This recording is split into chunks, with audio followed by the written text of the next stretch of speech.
مساء الخير يا رب، إن شاء الله الكل بخير وصحة وعافية. وهاي نهاية أخير السنة، بقت لها أيام وتخلص إن شاء الله يا ربي سنة 2023.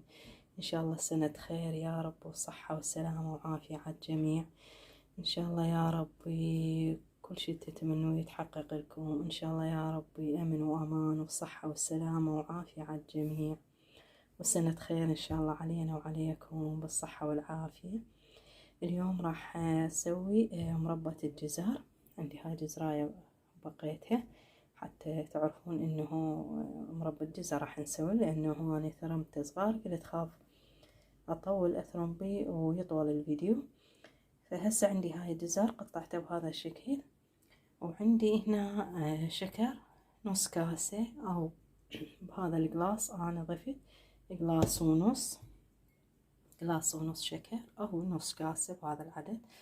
وعندي هنا حبات الهيل، وعندي هنا بالخاشوقة مالت الشاي ليمون دوزي. راح نضيفهم هنا بهذا الجدر، ونضيف المي، ونشوف شلون إن شاء الله راح نسوي مربى الجزر. بس راح أضيفهم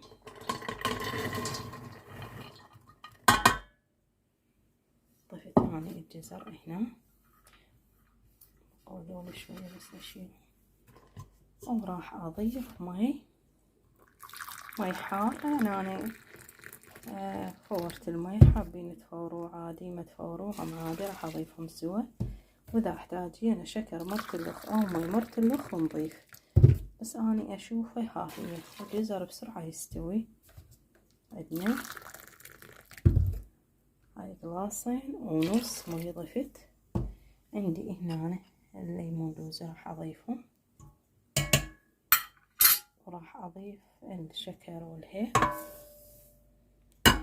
وراح أخليهم على الطباخ، أتركهم على الطباخ لحد ما يستوي. عندنا ضفت لحد هسه قلاصين ونص مي، إذا احتاجيت مرتلخ أضيف، وراح أخليهم على الطباخ. هنا ضفت مي مرتلخ نص قلاص، يعني صار 3 قلاصات مي، وقلاص ونص شكر. شفتوا هسه راح أضيفه عليه. هنا راح أضيف المي، وراح أتركه لحد ما يفور عندنا. وأنا الصي هسه خليته على الطباخ بعد ما فار عندي. لما يفور عندي المي أخلي نص درجة، هسه أنا معليته، لما يفور عندي أخليه على النص، وبعدين أنصيه كلش. فهسه لا، راح أخليه ما أنصي، لما يفور أخلي نص الحرارة، يعني نص درجة. مش قد أنا هسه عليته، لا أنزل مرتين، بس راح أغطيه وأخليه لحد ما يصير يعني. هنا دا يفور عندي، راح أنصيه وأخليه يستوي على راحته. إن شاء الله لما يستوي ويكمل عندنا أشوفكم شلون صار ويانا. وهنا كملت عندنا مربى الجزر. أنا طفيت الطباخ هسه عليه، عليهم. ضفت قلاصين إلا ربع شكر، ضفت مرتلخ ربع قلاص، يعني 3 خواشيق شاي ضفت العفو 3 خواشيق أكل شكر، ضفت مرتلخ من عدا اللي ضفته بالبداية شكر.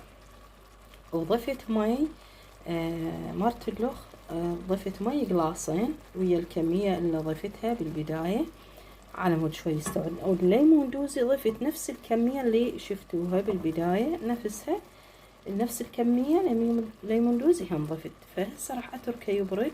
صار عندنا بهاي الطريقة،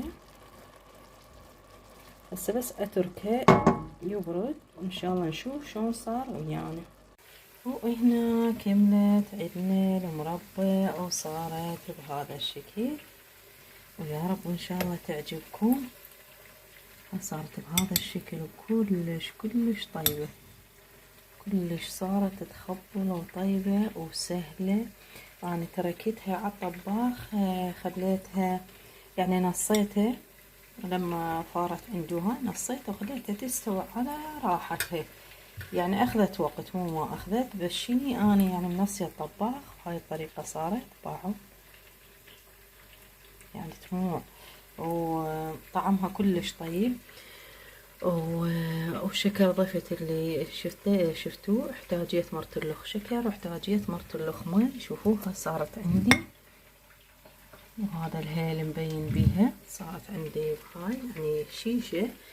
وهذا الماعون، ويا رب ان شاء الله تعجبكم. اذا عجبتكم طريقتنا للمربى مربى الجزر، لا تنسونا باللايك والاشتراك بالقناة حتى يوصلكم كل فيديو انزله. مع الف سلامة.